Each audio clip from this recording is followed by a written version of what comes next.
Praise the கர்த்தருக்கு ஸ்தோத்திரம். தேவனுக்கு மகிமையாக தேவனுடைய பிள்ளைகள் தேவனுடைய வார்த்தை வெளிப்பட நேரத்தில் தேவனுடைய வார்த்தையிலிருந்து நம்ம அநேக காரியங்கள் கற்றுக்கொள்ள வேண்டும். தேவனுடைய வார்த்தையிலிருந்து தேவன் நமக்கு நிறைய விஷயங்களை கற்றுக் கொடுக்கிறார். நாம் கற்றுக்கொண்டு தேவனுக்கு முன்பாக சாட்சியாய் பக்தியாய் வாழ கற்றுக்கொள்ளணும். ஒவ்வொரு நாளும் வேதத்தை படிக்கும்போது வேதம் எனக்கு என்ன சொல்லிக் கொடுக்கிறது, அந்த வேதத்தின் பிரகாரம் நான் வாழுகிறேனா இல்லை என் வாழ்க்கையை அப்படி நான் மாற்றிக்கொள்ள பிரயாசப்படுறேன்னு சொல்லிட்டு ஒவ்வொரு நாளும் படிக்கும்போது அந்த வார்த்தைக்கு ஏற்ற மாதிரி நம்மளை மாற்றிக்கொள்ள கற்றுக்கொள்ள வேண்டும். இந்த நாளில் கூட 1 பேதுரு 4 அதிகாரம் 17 வசனத்தை நீங்க வாசிங்க. நியாய தீர்ப்பு தேவனுடைய வீட்டிலே துவங்கும் காலமா இருக்கிறது. முந்தி நம்மிடத்திலே அது துவக்கினால் தேவனுடைய சுவிசேஷத்திற்கும் கீழ்ப்படியாதவர்களின் முடிவு என்னமா இருக்கும்?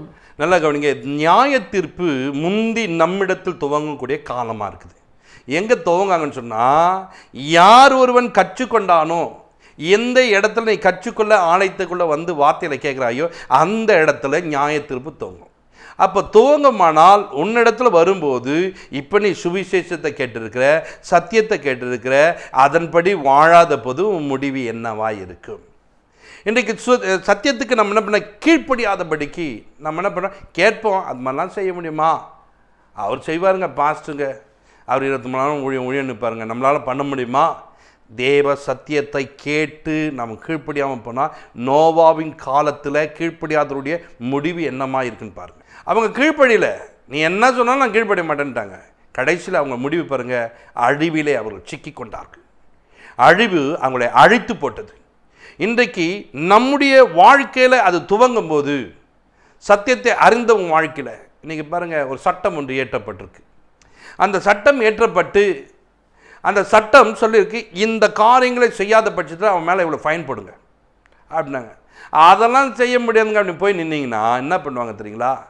உங்களை அந்த ஃபைனை போட்டு அனுப்பிடுவாங்க. அந்த ஃபைன் நான் கட்ட முடியாது எதிர்த்து பேசுகிறேன், அவனை பிடிச்சி உள்ளே போடு. பார்த்தீங்களா? ஒரு சின்னதாக ஒரு ஹெல்மெட் ஒரு சட்டத்துக்கே இவ்வளோ பெரிய காரியங்கள் நடக்குமானா, கவர்மெண்ட்டு அது போட்டாலும் போடலாலும் நீங்கள் உயிரை காப்பாற்றிக்கலாம், உன்னுடைய விஷயம் அது. ஆனால் அது ஒரு சட்டத்தை வைத்து அந்த மனிதன் ஹெல்மெட் போட்டு வந்தால் தான் அப்படின்னும் போது நான் அதை மீறி நடக்கிறேன்னு சொல்லும்போது பிடிச்சாங்கன்னா 1000 ரூபாய் ஃபைன். பிடிக்காதவர்களும் நீ தப்பிச்சு போகலாம். ஆனால் பிடிக்கக்கூடிய இடத்துல நீ மாட்டுவியன்னா அங்கே. இதே போல தான் தேவ பிள்ளைகளே, தேவனுடைய சத்தியம் நமக்கு சொல்லப்பட்டிருக்கிறது. தேவனுக்கு நாம் கீழ்ப்படிய வேண்டும், தேவனுக்கு பயந்து நடக்க வேண்டும், தேவனுக்கு முன்பாக உண்மையாய் வாழ வேண்டும் என்று சொல்லு. எல்லாவற்றையும் அறிந்தவர்கள், கேட்டவர்கள், ஆலயத்தில் அதிகமாய் காத்திருந்து உட்கார்ந்த ஜனங்க சத்தியத்துக்கு கீழ்ப்படியாதபடிக்கு, சத்திய வார்த்தைகளை கீழ்ப்படிந்து நடக்காதபடிக்கு தங்கள் இஷ்டம் போல வாழுங்க. இந்த வாழ்க்கைக்கு பின்னாடி என்ன நடக்கும்னு சொன்னால், நியாயத்தீர்ப்பு முந்தி நம்மிடத்தில் துவங்கமானால் அதனுடைய முடிவு என்னமா இருக்கும்? கீழே இருக்கிற நீங்க வசந்த வாசிக்கும் போது பாருங்க, நீதிமானே ரட்சிக்கப்படுவது அரிதானால், நீதிமானே ரட்சிக்கப்படுவது அரிதானால் பக்தி இல்லாதவனும் பாவியும் எங்கே நிற்பான்? பாவி எங்க இருப்பான்? பாருங்க, இந்த இடத்துல உள்ள இருக்கிற ஆலயத்துக்குள்ள இந்த வார்த்தையில கேட்ட இவனுடைய வாழ்க்கையை ரட்சிக்கப்பட முடியாதுன்ற ஒரு நிலைமை வருமானால், நீதிமானுடைய காரியங்கள் ரட்சிக்கப்படுவது அரிதானால் பாவியே எங்க இருப்ப? நீ பக்தி இல்லாதவனே நீ எங்க இருப்ப? இன்னைக்கு பக்தியே இல்லை, பாவம் செய்து கொண்டு உன் வாழ்க்கை வாழ்ந்து கொண்டு இன்னைக்கு இருக்கிற. கர்த்தர் பக்தி உள்ளவனை தமக்கென்று பிரித்தெடுக்கிறார், பக்தி உள்ளவனை தெரிந்து கொள்கிறார், பக்தி உள்ளவனை தனக்காக வைத்துக் கொள்கிறார். இப்போ நீ பக்தியாக இல்லாமல் ஏதோ வந்த ஆலயத்துக்கு வந்தேன் போனேன்னு நினைக்கக்கூடாதுங்க.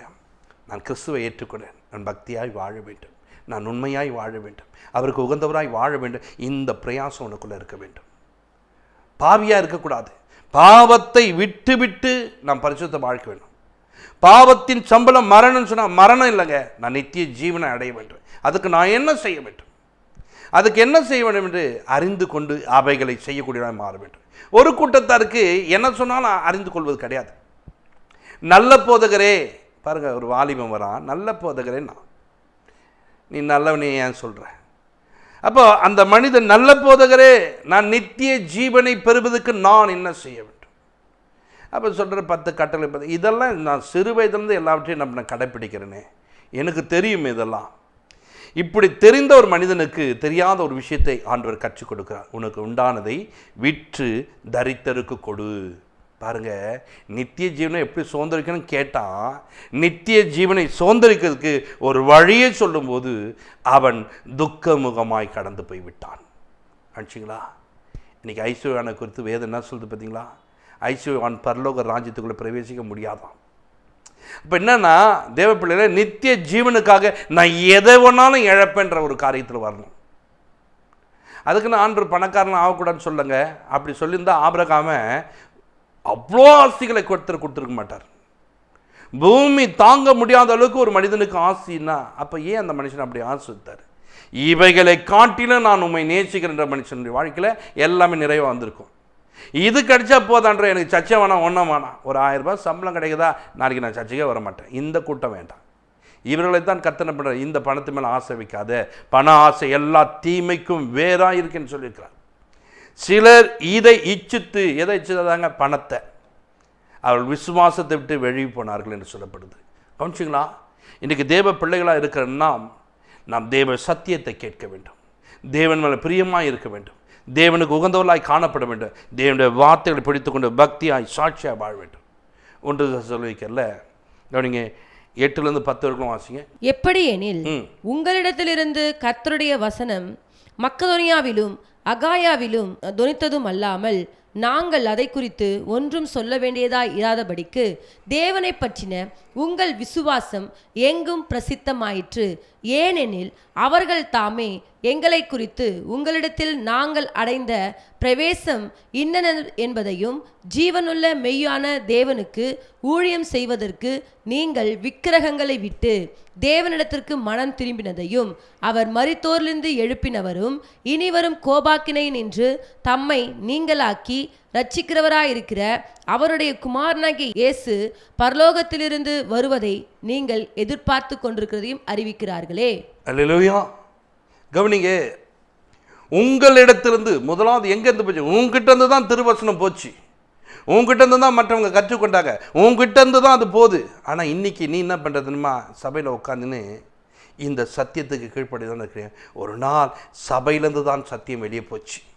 சபைக்கு வர ஜனமே வந்து மூணில் உட்காந்துட்டு பார்த்துக்க வர, இந்த சத்தியத்தை கேட்டு போய் மற்றவர்களுக்கு நீ ஒரு உபதேசம் பண்ண வேண்டுமே, இந்த மெய்யான இயேசு கிறிஸ்துவை ஒருவன் அறிந்து கொள்ள வேண்டும் என்று சொன்னால் நீ தான் கேட்ட சத்தியத்தை சுவிசேஷமாக மற்றவர்களுக்கு கொண்டு போய் சேர்க்க வேண்டும். கவனிங்க, தேவன் யாரை காப்பாற்றினார்? கவனிச்சுங்களா? இந்த நோவாவை காப்பாற்றுறதுக்கு என்ன காரணம் தெரியுமா? இந்த நோவா கத்திரிடத்துல ஒரு வார்த்தை கேட்டார் பாருங்க, அந்த வார்த்தை கொண்டு பேழையை மாத்திரம் இல்லை, அந்த வார்த்தை கொண்டு அங்கே இருக்க மக்களுக்கெல்லாம் அவர் சுவிசேஷத்தை அறிவித்தார். மழை வரப்போகுது, நீங்கள் வாங்க அப்படின்னு சொன்ன பின்னாரு சொல்லி தேவன் சொன்னதை அவர் என்ன பண்ண அறிவித்தார். இன்றைக்கு நாம் சபையில் கேட்கிற ஒரு சத்தியத்தை அறிவிக்கிறோமா? அறிவிப்பது இல்லை. அறிவிக்காவிட்டால் எப்படிங்க ஒருத்தர் மனமாறுவான்? இவங்க அறிவித்தார்கள். அறிவித்தது மாத்திரம் இல்லை, இயேசு எனக்காக மரித்தார், எனக்காகத்தான் உயிர்த்தெழுந்தார், இந்த இயேசு எனக்காக ஜீவனை கொடுத்திருக்கிறார் என்பதை இவர்கள் மற்றவர்களுக்கு போய் சொன்னார்களாம். கவனிங்க, இதுக்கு ஒரு பெரிய பிரசங்க தேவையில்லைங்க. உங்கள் பகுதிக்கு நீங்கள் அப்படி பிரசங்கம் பண்ண வேண்டும். உங்கள் பகுதிக்கு, உங்கள் வீட்டுக்குள்ளே, உங்கள் தெருவில் உள்ள மக்களுக்கு நீங்கள் என்ன பண்ண தெரியுமா? இப்படிப்பட்ட சத்தியத்தை சொல்லக்கூடியவங்களாக மாற வேண்டும். நாம் இந்த சத்தியத்தெல்லாம் சொல்ல மாட்டோம். ஒருத்தவங்க போகிறாங்க வராங்கன்னு சொன்னால் அவங்கள கூப்பிட்டு சும்மா ஒரு கதை அடிப்போம். எங்கே போகிற, என்ன பண்ண போகிற கேட்டு ஒன்றும் இல்லாத விஷயங்களை தெரிந்து கொள்வேன். உனக்குள்ள நல்ல விஷயங்களை தெரிந்து கொண்டதை நீ ஏன் மற்றவங்களுக்கு கொடுக்க மாட்டாய்? அந்த நல்ல சத்தியங்களை ஏன் மற்றவங்களுக்கு கொண்டு போய் சேர்க்க மாட்டாய்? சேர்ப்பது என்னுடைய வேலையாச்சே. உங்கள் சபையிலே தேவன் இன்றைக்கு நியாயம் தீர்ப்பார் என்று சொன்னால் நீ எங்கே இருப்ப? நீதிமானே ரட்சிக்கப்படுவது அரிதானால், நீ கர்த்தருடைய பிள்ளையே, நீ நீதிமான் சொல்லிருக்க உன் வாழ்க்கையில் நீயே ரட்சிக்கப்படுவது அரிதாக காணப்பட்டா உன் நிமித்தமாக பாருங்க, உன் பக்கத்தில் அக்கத்தை விடு பாவிகளாக இருக்கிறவர்கள், அவர்கள் பக்தி இல்லாதவர்கள், அவர்கள் எங்கே போவார்கள்? அவளை யார் அவர்களுக்கு ரட்சிப்பை கொடுப்பது? நீ தான் சத்தியத்தை கேட்கிற, நீ சத்தியத்தை பிடித்து கொண்ட, நீ சத்திய வார்த்தைக்கிட்ட இருக்கிற, உங்கள் நிமித்தமாய் சத்தியம் எல்லா இடங்களுக்கு போக வேண்டும். இன்றைக்கி நீ சும்மா உட்காந்துருக்க, நீ என்ன பண்ண இந்த நிகழ்ச்சி கேட்குற, நான் கூட ஆண்டவரே நீர் எனக்கு கற்றுக் கொடுக்குற வார்த்தைகளை எனக்கு தெரிந்தவங்களுக்கு நான் சொல்லுவேன் ஆண்டவரே, என் கூட யார் பேசணும் அவங்களுக்கு சொல்லுவேன் ஆண்டவரே, அவங்களுக்கு நான் இப்படி வார்த்தைகளை நான் சொல்லிக் கொடுத்து அவர்களையும் பக்திக்குள்ளே நடத்துவேன் ஆண்டவரே. பண்ணிப்பார், செஞ்சுப்பார். உன் நிமித்தம் கத்த ஒரு பகுதியை ரட்சிப்புகளை நடத்துவார், உன் நிமித்தம் அநேகரை மீட்டுக்கொள்வார். அன்றைக்கு யோனா அந்த காரியங்களை போய் சொல்லாத போது அங்கே இருக்க ஜனங்கள் அழிந்து போயிருப்பார்கள். ஆனால் யோனா போய் சொல்லும்போது நினைவே மக்கள் காக்கப்பட்டார்கள். சுவிசேஷம் உங்கள்கிட்ட புறப்பட்டு போகணும்னா ஒரு கூட்டம் காப்பாற்றப்படும். அழிவுக்கு நேராக நிற்கக்கூடிய கூட்டம், இந்த அழிவில் என்ன பண்ண கவிழ்க்கப்பட வேண்டும் என்று நினைத்த கூட்டத்தை கர்த்தர் காப்பாற்றினாராம். இன்னைக்கு நீ சொல்லுகிற ஒரு சத்தியம் ஒரு குடும்பத்துக்கு பெரிய ஒரு மீட்பை கட்டளையிடும், ஒரு வியாதியிலிருந்து விடுதலை கொடுத்து விடும், ஒரு குடும்பத்துக்கு பெரிய சமாதானத்தை கட்டளையிடும். காலையில் ஒருத்தர் கூட பேசிட்டு இருந்தேன். அந்த வார்த்தையை பேசும்போது அந்த மனிதன்கிட்ட கொஞ்சம் நேரம் பேசின பாருங்க, ஒரு பெரிய ஒரு பாரத்தில் இருந்தார். இதெல்லாம் ரொம்ப சிம்பிளுங்க. கர்த்தர் ஒன்று மன்னிக்கிற தேவனாக இருக்கிறாங்க. இளைய குமாரன் தகப்பனை விட்டு தூரம் போய் எல்லாவற்றையும் இழந்து விட்டு திரும்ப வரும்போது இந்த தகப்பனை எவ்வளவாய் நேசித்து அந்த மகன் மேலே அன்பு கூர்ந்தாரோ உன்னை நேசிக்கிற ஒரு தேவனாக இருக்கிறார். இன்றைக்கி மனம் திரும்பி வர, புத்தி தெளிந்து வரியா, உன்னை அவர் வெறுக்க மாட்டான்னு சொல்லி கொஞ்ச நேரம் பேசுகிற பாருங்க, அந்த மனிதனுடைய கண்ணீர் துடைக்கப்பட்டது. அந்த மனிதன் ரொம்ப சந்தோஷப்பட்டார். ஐயா, நான் இது வரைக்கும் கேட்கவே இல்லை இந்த மாதிரி வார்த்தைகளை. என்னை எல்லாரும் கடினப்பட்டு பேசினாங்க, நீங்கள் சொன்ன வார்த்தை எனக்கு ஆறுதலாக இருக்குன்னு சொன்னார்.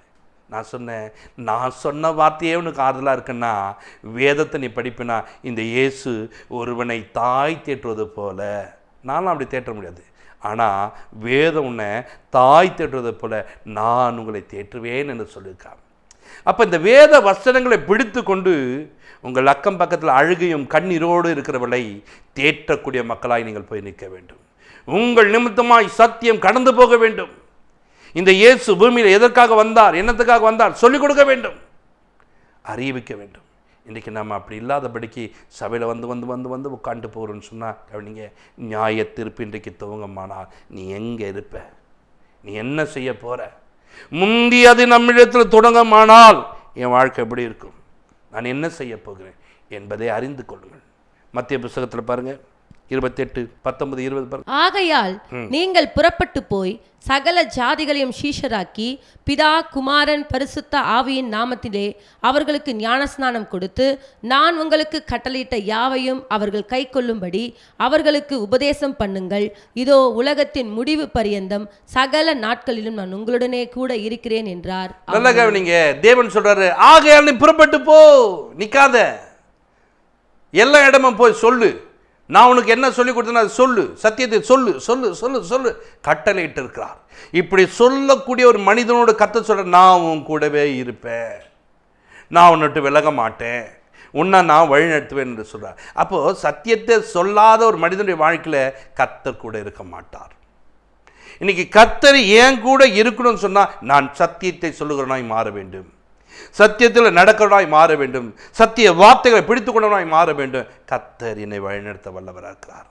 இந்த சத்திய வார்த்தைகளை கொண்டு போய் சர்வ சிருஷ்டிக்கும் சர்வலோகத்துக்கும் நீ சொல்லு, எல்லாவற்றுக்கும் சொல்லு, மனம் திரும்பட்டும், மனம் திரும்பட்டும், தேவனாகிய கர்த்தரை ஏற்றுக்கொள்ளட்டும், தேவனுக்கு பிரியமாய் மாறட்டும். மனுஷங்க, இந்த பூமியில் இயேசு அதற்காகத்தான் வந்தார், உனக்காக எனக்காக பாடுகள் பட்டார். மனுஷங்க, பாடுகளை பட்டவர் எதுக்காக தெரியுமா?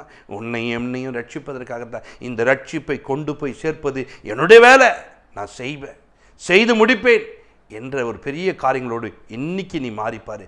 கர்த்தர் உன்னை கொண்டு பெரிய காட்சிவா, உலகத்தின் முடிவு பரிந்தோம் நான் உன்னோடு கூட இருக்கிறேன்னு சொல்லியிருக்கார். நான் உங்க கூட தான் இருப்பேன், உன்னை விட்டு போக மாட்டேன்னு சொன்னார். அப்போ சத்தியத்தை நீங்கள் அறிவிங்க, கர்த்தர் உங்களை ஆசீர்வதிப்பார். ஜெபிப்போம். பரலோக பிதாவே, உங்களுக்கு நன்றி செலுத்துகிறோம். நம்முடைய ஜனங்கள் இந்த நாளில் கேட்ட சத்தியத்தின் பிரகாரம் ஒரு நாள் நம்முடைய ஆலயத்தில், என்னுடைய ஆலயத்துக்குள்ளே துவங்கமானால் நான் எதுவுமே செய்யாமல் இருக்கிறேன்னு சொல்லிட்டு இந்த பிள்ளைகள் செய்யாத போது நான் எங்கே நிற்பேன், நான் என்ன செய்ய போகிறேன், அப்படி உணர்வடைந்து இன்றைக்கு நான் சத்தியத்தை யாருக்கு சொல்ல முடியுமோ நான் சொல்லிவிடுவேன். அதை சொல்வதே என்னுடைய வேலை, அதற்கு என் நேரத்தை செலவழிப்பேன், அதுக்கு என் பணத்தை செலவழிப்பேன், அதற்காக என்னுடைய காலங்களை அதிகமாய் நேரங்களை நான் செலவழிப்பேன் என்று செலவழித்து உன்னுடைய சத்தியத்தை சொல்லக்கூடிய பிள்ளைகளாய் கர்த்தர் மாற்றும் வழிநடத்தும் பெரிய காட்சி இயேசு கிறிஸ்துவின் ஜெபத்திற்கு நல்ல பிதாவே, ஆமென். God bless you.